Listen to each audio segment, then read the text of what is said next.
Hey, it's John McCabe. Welcome to the show. Hey, welcome to the John A. McCabe Show, where it's all about accelerating your authority in your business or field of expertise. And I do that by helping entrepreneurs, business owners, authors, experts, and speakers get seen, get heard, get noticed anywhere, on any device, anytime, in as little as 15 hours worth of effort, also known as the Authority Acceleration Blueprint.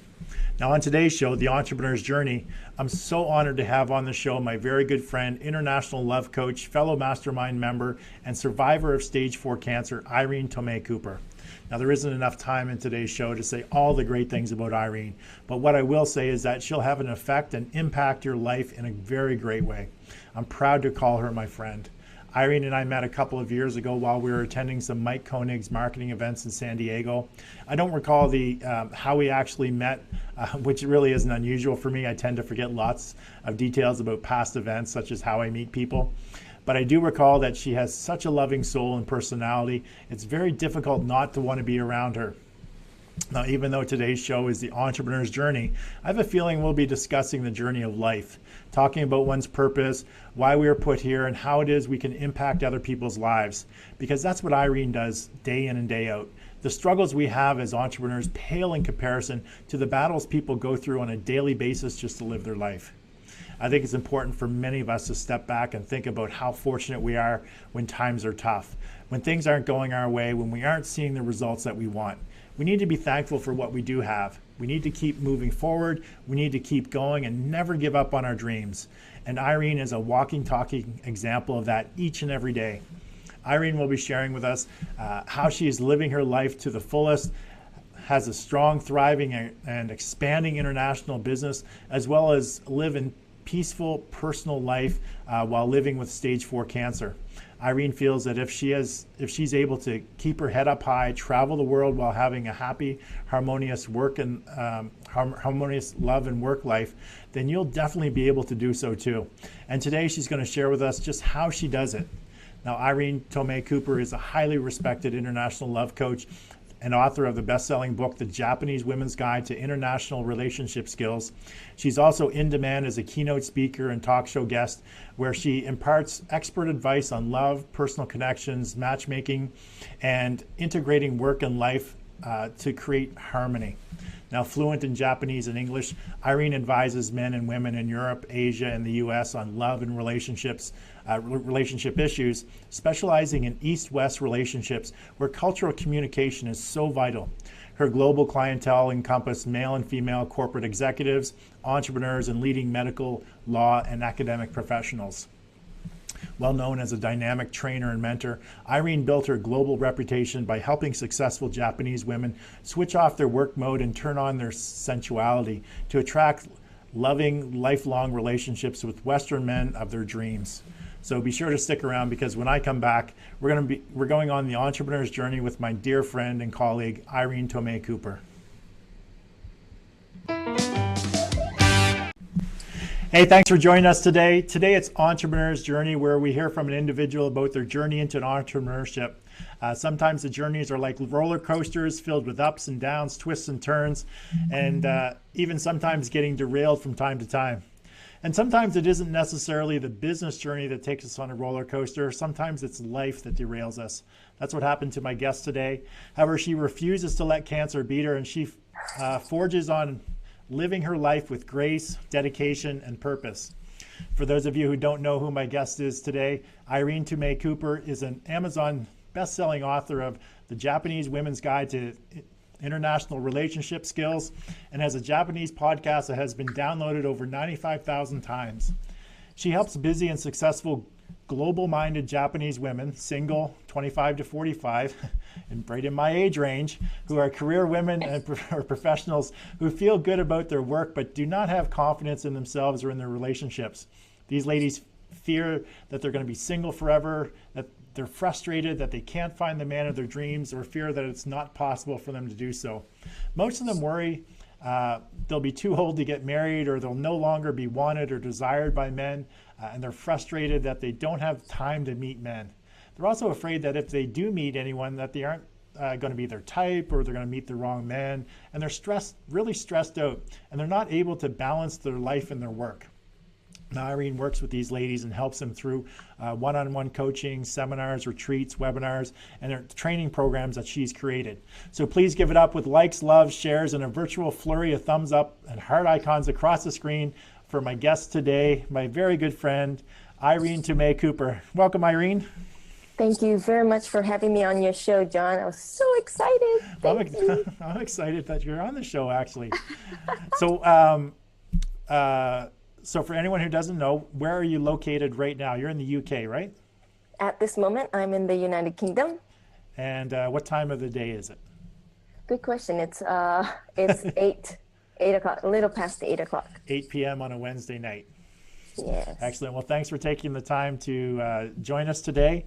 I know that there's a lot of guests on the show that friends of ours that we've met over the past few years, and they're all on here to support you and definitely to hear what you have to say when it comes to your entrepreneur journey. So, name the book that impacted your life the most. The book that impacted me the most, actually, it was when I was 16 when to answer the question, it's the I'm Okay, You're Okay book from Thomas Harris. Excellent. So when you were a young girl, who was your celebrity crush? Jackie Chan. Who? Jackie Chan. Okay. Chinese. So what either book, podcast, or show are you into right now? Actually, it's sort of like a show. I just purchased the Coach John Wooden's Pyramid of Success. Okay. I'm very excited to listen to that. Excellent. And are you currently working with any coaches? Yes, I am. Should I name them? Who are they? Yeah, it's Ed Rush, Mike Koenigs, Pamela Hendrickson, and Gina DeVee. Wow, lots of coaches. I know. So what is your favorite movie of all time? My favorite movie is An Affair to Remember. It's so old, but it's great. Excellent. And are you currently involved in any masterminds? Yes, one. Okay. And name a person, either dead or alive, who you'd most like to meet and have dinner with. Oh, I'd love to meet Ellen DeGeneres. I think I'm saying her name Very right. nice. Actually, I see that she just won or got a medal from the president yesterday. Yes, yes. She seems so fun. I'd love to meet her. Excellent. And what is your favorite type of vacation? Is it a beach vacation or adventure tour? Well, it'll be beach/resort.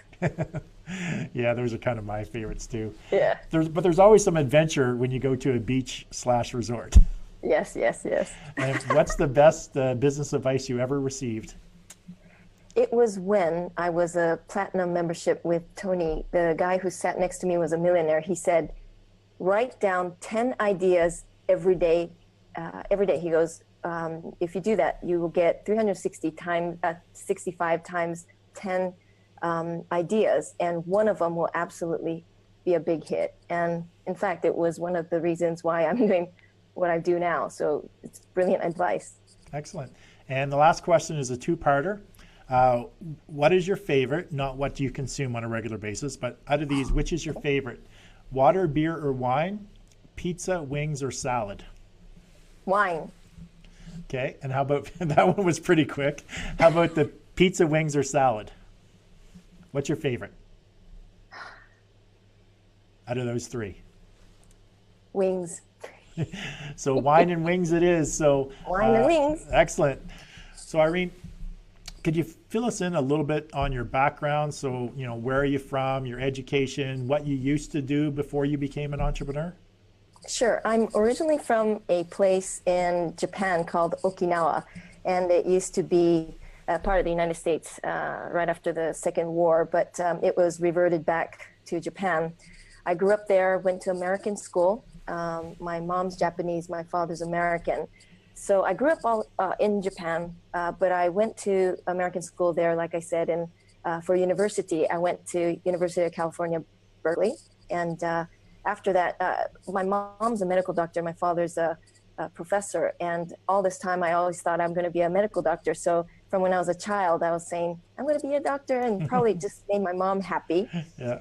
But when I went to university, it was very difficult, as you know. Yeah. But and like 6-7 months, because you take general studies prior to medical school. So 6 months prior to graduating, I thought, I don't want to be a doctor. And I was dreading to tell my parents, but I did. And then I didn't know what to do in my life.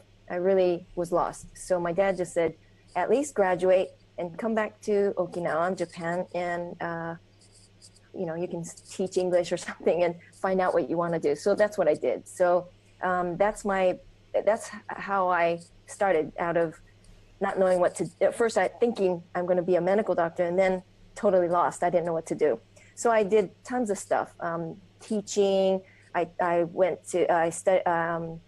taught in schools. Then I went to the U.S. government. There's a military base there. So I was a public affairs officer. I did tons of things, trying to figure out what I wanted to do. But every single time it was about someone saying, why don't you do this? Why don't you do that? Why don't you do this? So the whole time I was sort of like a plankton, just drifting and doing things that people said to do. So, but I was invited by one of my brother's best friend, who was a very senior person in a company in the United States, saying they're opening up a business in Tokyo, and they needed bilingual staff to oversee some of the operations. So I was hired by this company starting up in Japan.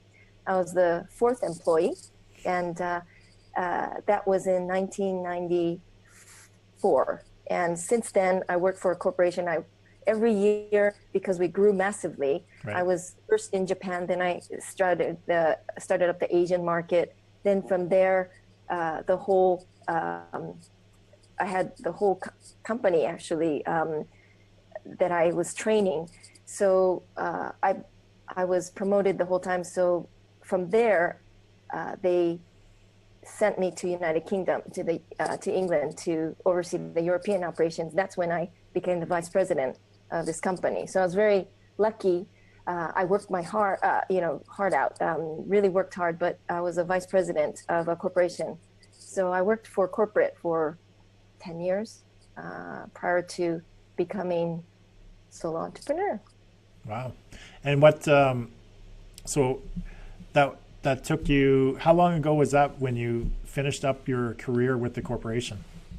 Actually, I left the company December 2004 and 2003 because I got, the reason is I got married to my husband. And during that time, I thought my goal was to be vice president of this of a company in a corporate. I had 340 staff around the world. It was great. I was doing great. And I thought I accomplished my task of being corporate and being successful as I wanted to be. And then I thought, well, my next job is to be successful in love. So I thought if I completed my work, then I can just go into being a wife. And so I quit my job. I love my job, but I quit it because I had this notion that I wanted to be a wife or, housewife. Yeah.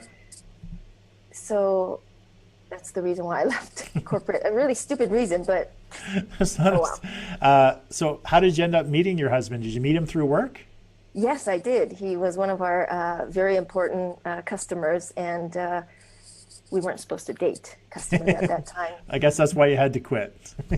Yes, well, I was supposed to. They moved me over to Europe to oversee the market, to learn, so I can go back to Asia to operate there. Yeah. So I kind of really ruined the expectations of my boss. I really felt bad, but I thought, well, this is my goal, so I'm going to do what I wanted to do. Yeah, it's your life. So, well, tell us the story about how you actually started in the relationship coaching business. So you went from a VP to an international company, leaving that job and getting married. Then how did you actually end up being a relationship coach or a love coach? I know. So I quit work thinking I wanted to be a housewife, right? But I don't cook, and before I told my husband, I said I don't cook. I don't like cleaning. I don't do all those stuff. So I don't know what I was thinking. So I got really bored after 6 months, and I thought, no, I need to find something. So for the first time in my entire life, I decided to look for a job. Because like I said, every time someone said, try this, and that's how I got employed. Yeah. But this time I went to the internet, and this was in 2005. I decided, because 2004, I was a year happily married. I got married in 2004. So come 2005, I thought, I'm going to look for something. I went to the internet and then I found this company being promoted. It's a Japanese company starting up in Europe, in London. They were already successful in the United States. It was an introduction agency for East and West marriages. Okay. And I thought, I know how to do that. All these years I worked on, my corporate life as well as looking for my best soulmate. So I thought, this is perfect for me. So I applied. And then that day I got a response back saying, can you come tomorrow? I went the next day. Actually, it was a Skype interview. So I had a Skype interview. They hired me. So I started to work for an international matchmaking company in London, in a beautiful place called Mayfair, a really gorgeous, extravagant place. And that's the first time I got introduced to introductions or this relationship type of thing. And love coaching was not anything in my thoughts. It was about matchmaking. That's where I learned the art of what it means to be helping out with relationships. So when I was working, though, I loved my job. It's like high net worth people that you meet. So it's very stimulating, intellectual, and you can really help. They open up their hearts to me. These CEOs of companies, and I realized, gosh, this is really intimate, and I wanted to help out more. But what happened is that matchmaking company went bust after three years I was working. So in 2008, and it was horrible. It just went. It was a horrible experience. So what happened is all these people that I was helping out, all of a sudden the company just all of a sudden disappeared. So we were so communicating with the clients. So I kept that relationship. Even now, there are a few people that I communicate with since that time. But I decided that, well, I need to do something with these, with the clients. I wasn't making any money, but I was helping out. And one day my husband did say, though, he goes, how ironic that your company, this is when the company, before it went bust, he said, how ironic that you are saying that you're going to introduce, help them find relationships. But in fact, your company, my company at that time, not mine, but the company I was working for, we were making money by people renewing their contracts. So by not finding a relationship, by not finding love, that's how they actually make their money. Unfortunately, our company, there were few people who did match up, but matchmaking is very difficult. You have to be really skilled in it. Yeah. And but how we were doing the business probably wasn't the best way. So when he said that, I was offended at first. I thought, no, we're doing our best. And then I thought, he has a point. Matchmaking wasn't for me, but I wanted to coach. I wanted to teach how to find their own soulmate instead of having someone saying this person is good for you. Right. So I started to, and I loved teaching. Like my first job was to teach English, and I love teaching. So what I started to do is do these one-on-one coaching sessions and helping these people find their own soulmate, and it worked. And all these people started to date or find their own person. So I thought, well, this makes sense when people teach a person how to fish, and you can feed them for a lifetime, so to speak. You know, so that's really what started my concept of love coaching. Excellent. And as well, Irene, so when you first started out, what were some of the biggest challenges you faced as an entrepreneur early in your business? So you, obviously the company went bust. You started working with these ladies one-on-one, helping them, trying to find love, teaching them what to do. So what were some of the early challenges that you had with a business, with starting that business, and how did you overcome those challenges? A very good question, actually. I didn't, first of all, it's all about mindset. You hear this all the time, but it's so about mindset. I started thinking I just wanted to teach, like I was saying. So everything was about, let me show you, let me show you, let me show you. Yeah. So I wrote blogs every single day. At first, I was coaching But after the company went bust, it was hard. I had to do other corporate business coaching because I wasn't really making money from coaching because I didn't know how to really make it work. But I was giving out information. It was great information. So my blog, I started doing a blog. My challenge was that I didn't know how to market myself. So I was just writing blogs. And if I did that without no one really knowing I was writing it, I would have never been successful. But what happened is after 3-4 months, I had no idea who's writing it, but I was just thinking of, let me tell you. But someone actually read my blog who had 2,000 something subscribers in her own blog. And she introduced me to her. She just said, hey, can I introduce your blog to my people? And that just put fire on my business. And that's really the start of how all of a sudden my access every day shot up to from 100 to 200 people to 6,000 views a day. And so that was really what got started. And then from there, I thought, well, someone said, hey, why don't you do seminars? I started seminars. And so probably the biggest hurdles I had was I didn't have a plan. I didn't have a business plan. If I go back now, I would have planned writing blogs are great, but have a plan on when you write it, what you're going to write, right, and like a succession thing for my clients. Because I was going here and there, and I didn't really help my clients learn the step-by-step process. right.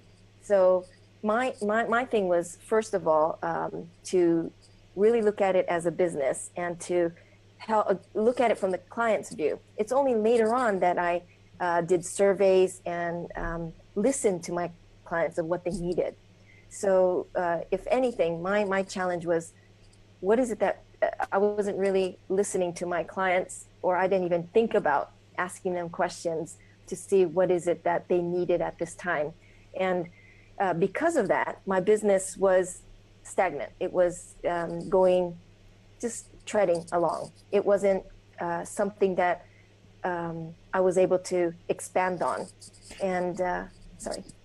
And I think a lot of entrepreneurs fall in that same trap where they don't reach out to their target market or their core customers to find out what it is that they truly want. And then they'll end up building stuff or creating things that their market really doesn't need or really doesn't want. It's not what they desire.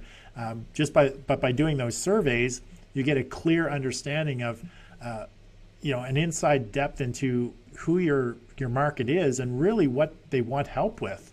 And it's understanding what they want help with and then being able to convert that into a step-by-step program or a seminar or some way that you can deliver on exactly what it is that they want and help them achieve their desired outcome.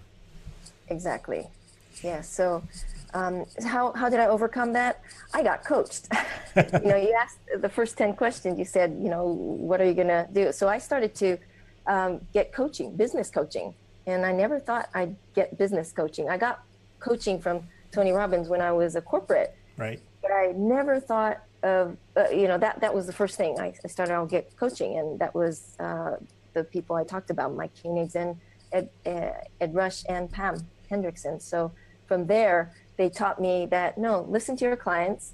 And then I put a plan together, and that really transformed my business. And another obstacle I had was I wasn't pricing my business right. Yes. So it was very difficult at the first. I had to always really tread on things. But later on, there's just small tweaks that a coach would do. And all of a sudden it's like, wow, so that's what transformed my business. Very nice. So how long ago was it that you were, this is getting into more of the personal stuff. How long ago was it that you were diagnosed with cancer? And after you had a chance to process that information, what was going on in your life, what were some of your first thoughts when, with respect to your business? Was there ever a point where you thought about just giving up the business and focusing primarily on your health? And I mean, I know you focus on your health, but was there a time that you thought, well, I'm just going to not do this business anymore. I have to focus on this 100%? Yeah, that's a good question. I was diagnosed with breast cancer in December 2013. And that was a time when my husband and it was December 30th, really. So we were so looking forward to the following year that we had business plans, business goals. We said, we're going to do this and that. Very excited. And I was, yeah, devastated at the beginning. It was really challenging. But somehow, though, maybe this is my positive mindset. I thought, well, if you cut it out, it's going to be gone. So right. I had to get surgery in 2 weeks. I mean, that's how perhaps it was destitute. I had to get it out in 2 weeks. So within 2 weeks, I had my cancer out. And the thing is, here I am. That was in January 2014, and my chemo was supposed to start in March, but I had a half marathon that I had to run. Oh no, I had to go to Japan. So I said, I have to go to Japan first to do my business. So I can't do my chemo until I come back. I mean, that's how much I was thinking, well, this is not going to defeat me. This is okay. If I cut it out, it's going to be gone. So I never imagined that it's going to hinder me in my life or my business. So, the thing is, John, when that year, after I started my chemo, within 2 weeks, my hair went. So, but the whole year of 2014, I wore a wig. I wore, all my hair was gone, but I wore a wig. I did everything, and that's when we had met. It was during that year. Yes, yeah. So because you mentioned to me that you were wearing a wig. It's like, I didn't even notice. Maybe I'm not that astute. I don't know, but I didn't even notice you were. But if I look back to those photos, I'm like, oh my gosh, I look like a zombie. Oh gosh, how can I do that? But I think I was in a mode of, I got to do this. So it kind of got me out of, my business actually helped me get out of my depression. Yeah. So you never really took time to think about there was anything else. You were diagnosed. 2 weeks later, it was gone.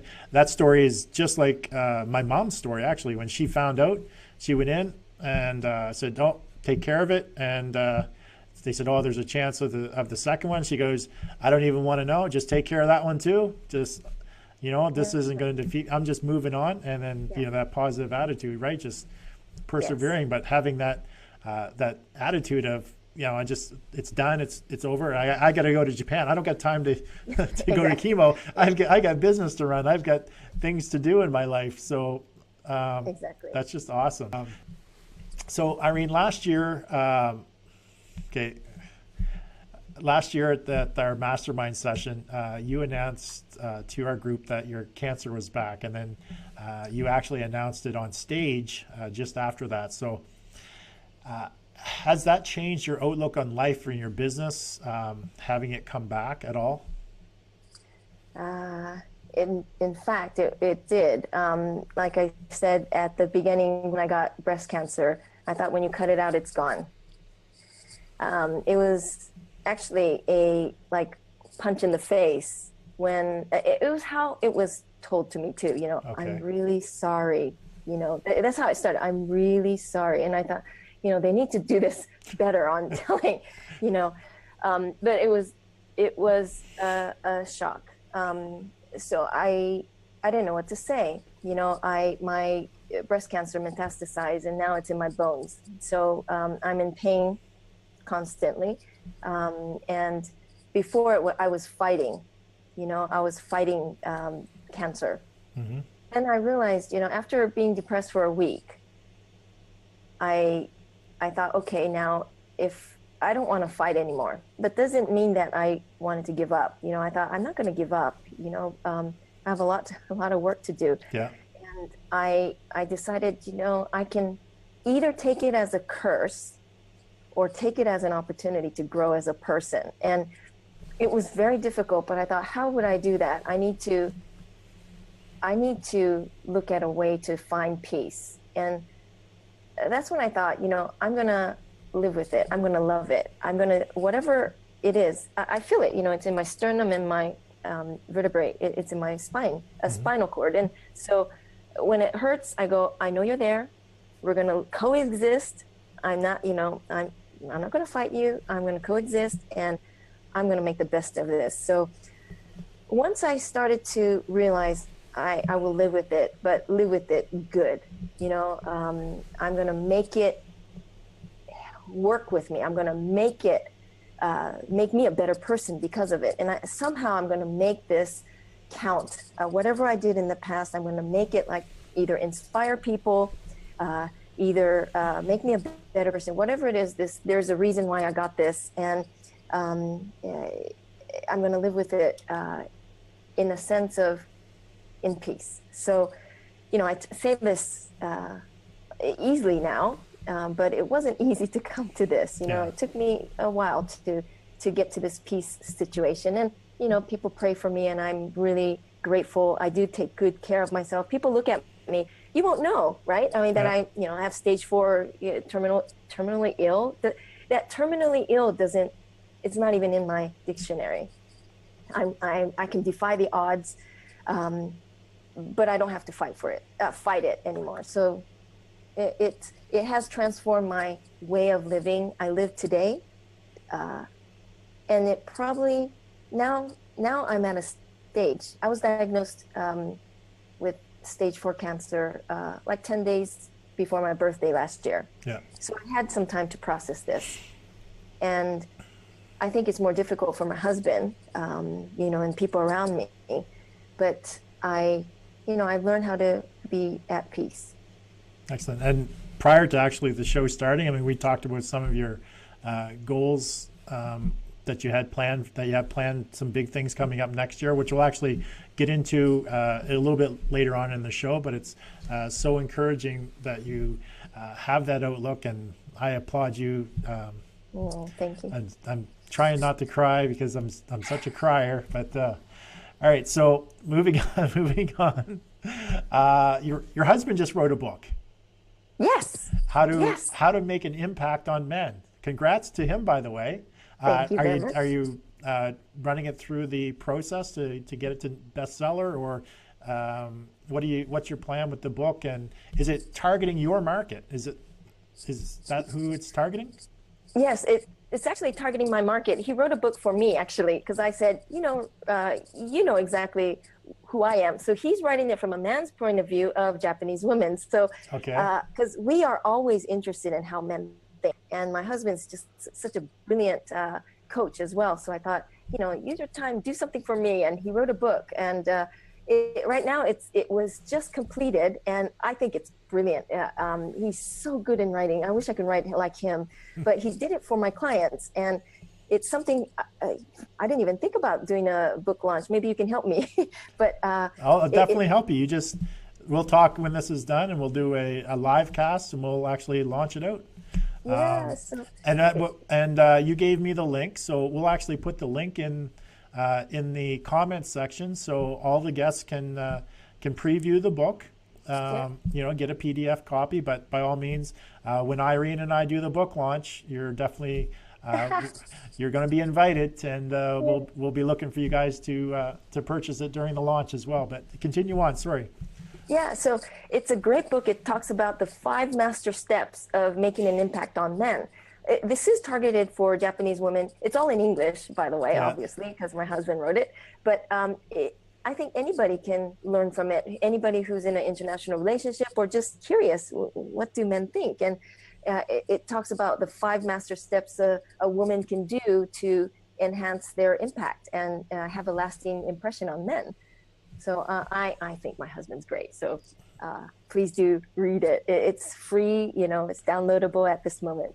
Yeah, we'll get it down. We'll get the link put in there so everyone can download it. And then, just let me know when you actually want to do the launch. So I'm helping a couple other people this month. I've helped one friend earlier with a book launch, and we got her to #1 during the time that we actually were live. We did a 3-hour live session. Then she came on the show afterwards.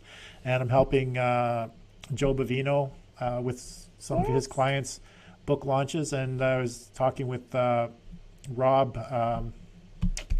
can't remember Rob's last name. You know him. He was in our Yeah. he was in our mastermind group. Yeah. He's going to looking to do a book launch as well. So I'm going to help him doing a live cast. So definitely there, Irene. I'm there for you. You know, I'm always there for you. Irene, can you fill us in a little bit more about your business? So what are some of the biggest challenges you face specifically with the culture of the Japanese women when it comes to your business? A lot of times, my business is for Japan. My focus is Japanese. My target market is Japanese women and with Western men. But mainly, my majority of clients are Japanese women who are interested in international relationships. The challenge that they face, or is it challenge they face or challenge I face?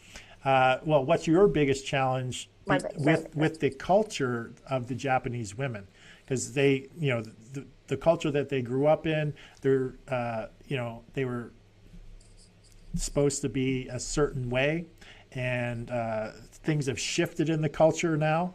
So is it a challenge for you? So what are some of your challenges with the mindset of the Japanese women? The challenges, I guess, it's sort of challenge for, I don't know if it's a challenge for me, but it's more like a challenge for them, because the culture of Japanese women is that when you're dating a Western man, in Japan, there's a saying that you don't have to say it in words that they should understand or you should understand. So, or they say you should read the air, which means you don't have to say things you should understand. So the part of women, that's a cultural thing, that women want to speak their mind, but then if they feel like they shouldn't, because they should be able to read. But so this communication part is huge. Being able to they do speak their mind if they feel comfortable, but they feel like maybe it's rude or that they come out as strong women. But Japanese women will never really come out as strong if you compare to other cultures, because it's their culture to not be submissive like long time ago, but more of respectful. Right. So that part of it's okay to communicate your mind and don't worry too much about offending.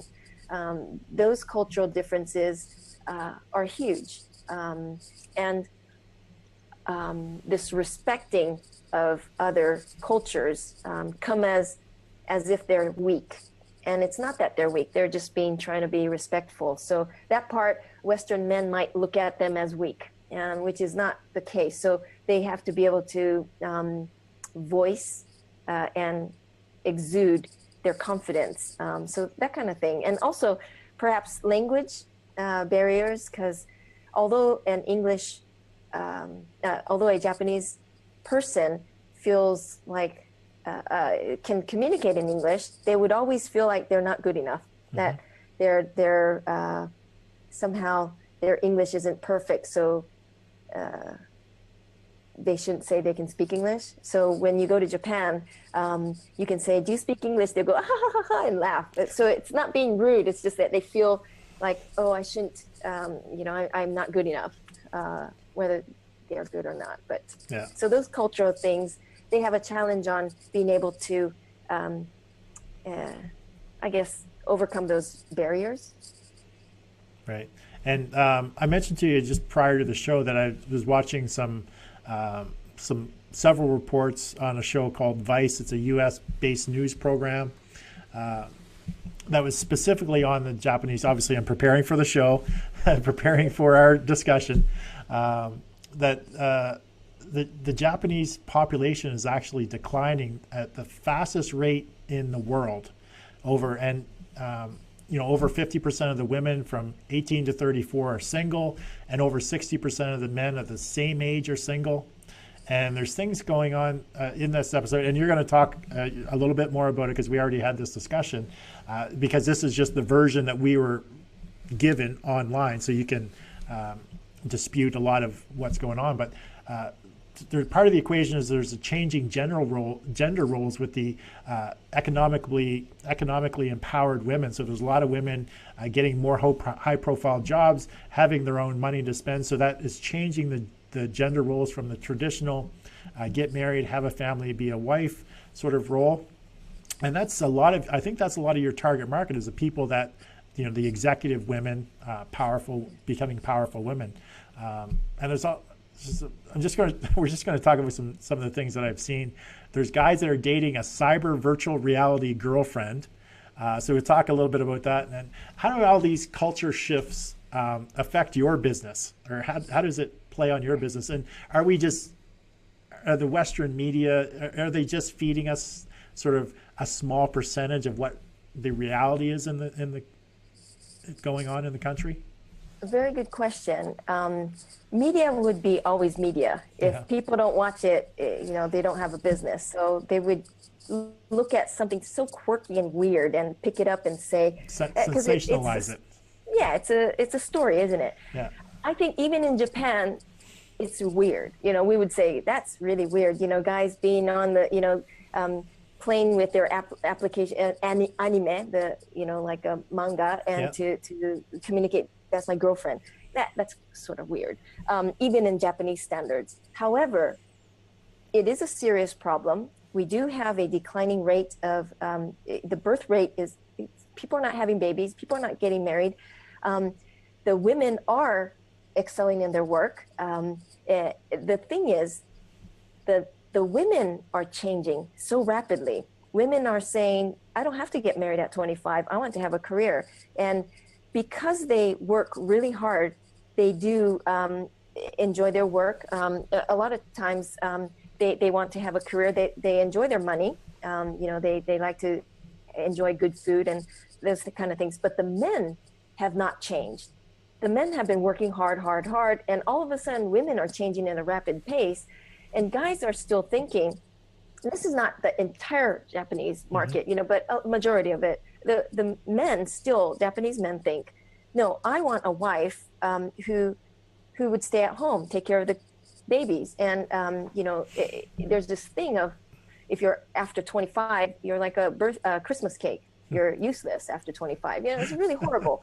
Or they call makeino is lost dog for women who are successful. It's like really horrible. And this is the media doing that. But so women who are over 35, beautiful, successful, really taking good care of themselves, nice, elegant ladies, because they're 35 and in a corporate, job, they're like, the society is saying, why aren't you married? Why are you still single?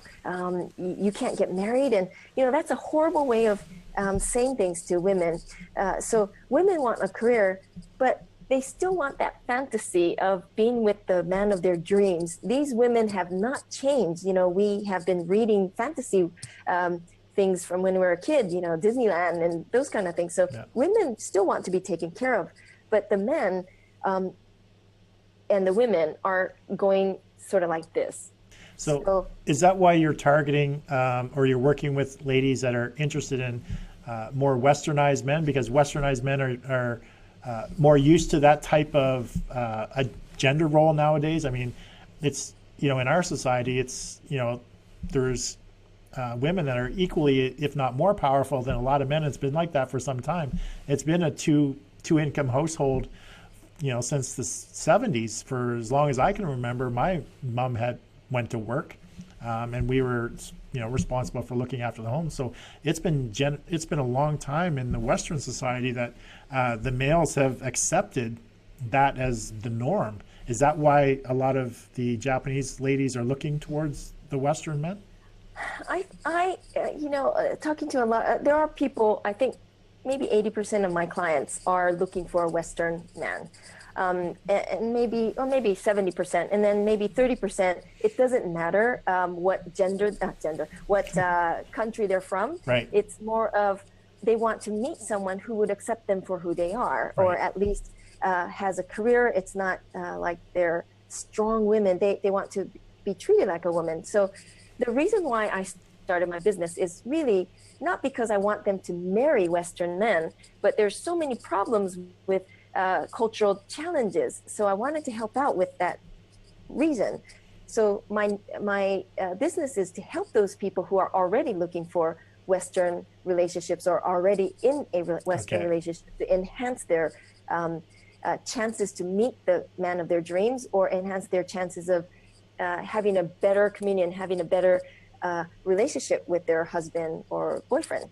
So these women, the problem is because of the cultural challenges, the language barriers, and not really understanding each other in the way that they're used to.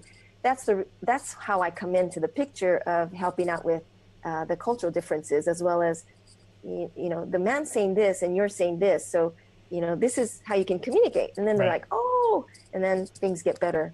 All so, right. I understand completely Makes now. sense. So yeah, you're more of the facilitator, because I equate it to one of my closest friends just married a girl from the Philippines and actually moved to the Philippines. I've been down to the Philippines twice for a month at each time, and I can immediately see a lot of the cultural differences between the Canadians or Western guys and the just the Filipino culture. And then I've also spent a lot of time with a lot of Filipinos here in my own city because of my friend worked with a lot of them. So I can see the differences, and I also have some employees that work for me that are in the Philippines. So I understand the cultural differences and the need to for individuals to actually understand those differences in order to have effective communication, whether it's in a relationship or a business setting or whatever it is. It's that effective communication, and you're just helping bridge that gap. Yes, exactly. And you're right. It's the same in business as well as in relationships. We have this filter that we look through that, and if we don't have the same experiences or background they have, there's a disconnect. And because we don't see it that way, a lot of people don't see it that way. You just have, I'm just the catalyst, so to speak, to show that bridge and saying, this is the part that's missing. So it's the opening up to that concept of, oh, I might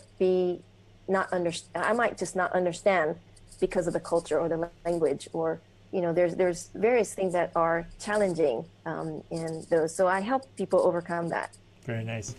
So Irene, what is the secret?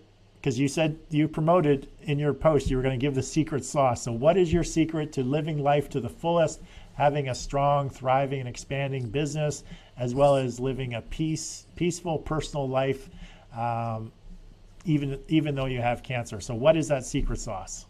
Yeah, my secret sauce is I teach this in my coaching, as well as to do love and work harmony, to integrate work and life, but I live it as well. And it's the 3 V's. I say V's. V's meaning one is vision, and one is value, and one is voice. And I think this is what I do is I have these 3 V's: the vision, voice, and vision, value, and voice. Vision meaning my vision for me is to help people be touched by love. So my motto is let love touch you. And then I also have this concept of make everything count. It was one of my signature talks as well. And the vision is to really have be the person I can. It sounds really like a recruit thing, but be all I can be, like, to be the best version of me. So having that vision of who I want to be, my values, really about how I strive to become. So really having a clear vision on the person I want to become is huge, and what I want to do with it. And I have this thing called 8 C's that I live by every day, which is being calm, caring, charismatic, having clarity, being classy, helping people with confidence, being congruent, and being current. So those kind of things, I have a vision of what kind of person I want to be.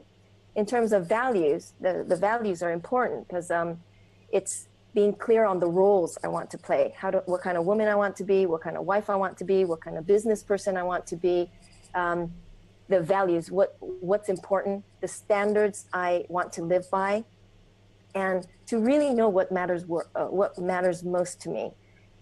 And I really got that from having stage 4 cancer. I don't have much time to worry about a lot of things. I do still worry, but I have to live today. So, you know, I mean, being told 20% chances of in 5 years to live, and you know, so that really makes you think, okay, even though I say I'm going to defy the odds, you know, time is kicking, you know, time is ticking. So having that, living my value every day is so important. And the third thing I talk about voice is about having a voice to be able to mean something, not only to me, my life, but to mean something to the society, to the outside. Having a like time bomb, so to speak. I want to leave something, you know, not take it with me into my grave. You know, I want to give back all the things that I've been blessed with, so many people who taught me great stuff, coaches, and I want to be able to give that back. So I want to have a voice to do that. I want to make a difference. I want to have a voice to do that. I want to leave a legacy. So this vision, my values, and my voice, you know, those three things, to have that like a clear reason of living, Yeah. is, it gives you clarity, it gives you peace, it gives me peace, it gives me like the sense of being, and it's like no matter what, that's what I'm going to live. And I think having that gives you confidence, and having that, it's easy for me to do, to wake up in the morning and to do what I need to do and sleep at night peacefully. You know, you never know if you're going to wake up tomorrow. And you know, one thing I don't want to do is make my husband sad. I don't want my family to be sad. So, you know, I just, those are the things that really, you know, the secret sauce for me is to have a clear vision on what I do every day. And it is for tomorrow, but, you know, to live today, to be present. We always talk about that, but how many people actually do it? Yeah. And I have to do it. So that's what gives me peace. That's awesome. So last question, Irene, what are some of your future goals? So what do you have in store for next year, and some of the goals that you've set for the next couple of years? Oh, just thank you for asking. I am so excited. I hired a brand manager in Japan to help me get into further things. So I have a B2C business, which is my current business of love coaching. He is helping me go into B2B, which is going into corporations to help women, empower women to be able to speak up, have their vision, value, and voice. So I'm going to be able to do that within in-house, as well as tie up with a company to do seminars. I'm very excited. I'm going to incorporate next year, hire staff. It's unbelievable. I never thought from a solopreneur to become a businesswoman. Now I'm finally, my mindset, like I said at the beginning, my mindset now, I am a businesswoman. So to leave something, it's not only about me, it's about leaving a company to be able to have it run without me being there. I'm going to be there, but you know, to do that. And so my next year is really putting that into place. And then the following 3-4 years to get people to do what I'm doing, so they can lead the way. So I'm very excited. It's excellent. I'm looking forward to all of that. And we're a little bit over on time, but that was okay. It's such a great story, and I want to thank you so much, Irene. Wish I was going to see you next in a couple of weeks, but unfortunately our paths are going to cross, and we're not going to get to see each other. But definitely reach out when you go spend some time with Anne. We'll talk to about starting our monthly group virtual mastermind, and talk about that. But I want to thank you so much. It's such a privilege, such an honor to be to having you on the show, to being your friend, just to be around you. I'm so blessed. And I've got to close this off before I start crying. So thank you very much for having me. So excited. Thank you. So everyone show Irene some love by hitting that like button, love button, and be sure to share this on your Facebook feed, and as well as any pages that you subscribe to. And I just want to thank you again, Irene. And for everybody else, just stick around. I'll be right back with some closing remarks. So Irene, again, thank you. Thank you very much, John. Okay. Well, thanks for joining me on today's John A. McCabe Show, where we work with entrepreneurs Business owners, authors, experts, and speakers get seen, get heard, get noticed anywhere, anytime, on any device. Now, also known as the Authority Acceleration Blueprint. Now, if you're someone who's looking to take your business to the next level and want to get some coaching advice, why not apply to be a guest on today's show? Now, for most entrepreneurs, we want to create a life of our own, create our own path, and do what we can to reach our own desired outcome, which is generally freedom. Freedom to choose what we want to do, when we want to do it, and with whom we want to do it. A life that's full of options and choices, where we worry less about money and more about the quality of time that we spend with others. Now, a great way to make that happen is to leverage other people's knowledge, time, and skill sets. Step one to reaching our freedom life is to realize that you can't do it alone. Working with a coach or being involved in masterminds is a great way for entrepreneurs to move their business forward. Now, a coach can help you shorten the time frame to get you from where you are to where you want to be, while being part of a mastermind is meant to bring entrepreneurs together, all with the goal of helping each other move forward with their business. Now, the second step to creating the life you envision for yourself as an entrepreneur is to implement systems into your business so you can streamline your operations, leverage systems, and free up your time to focus on your family, having fun, and the highest leverage activities in your business. You know, the activities that get you the biggest return on your time invested, the ones that truly make you money. Now, sometimes we just don't know what systems we need, how to implement those systems, or even have the time to find out what is needed. Now, working with a coach or consultant that understands, uses, and specializes in systems that can streamline your operations can help save you time, aggravation, and make you a lot more money. Now, for example, having a system or strategy that allows you to leverage just 15 hours of your time into enough repurposed content to get you seen, get you heard, get you noticed anywhere, anytime, on any device is a great example of leverage.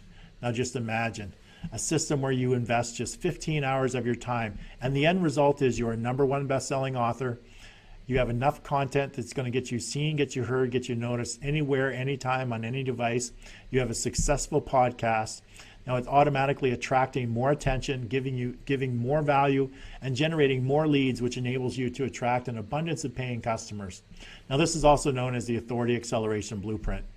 Now, to find out more about the Authority Acceleration Blueprint coaching program or mastermind, then contact me via my website at johnamccabe.com or connect with me through my show's Facebook page. Now, again, thank you for joining us on today's show, and I look forward to seeing you on tomorrow's show when I have another great guest on discussing their business and accelerating their authority. So have yourself an amazing day, and I look forward to seeing you again real soon.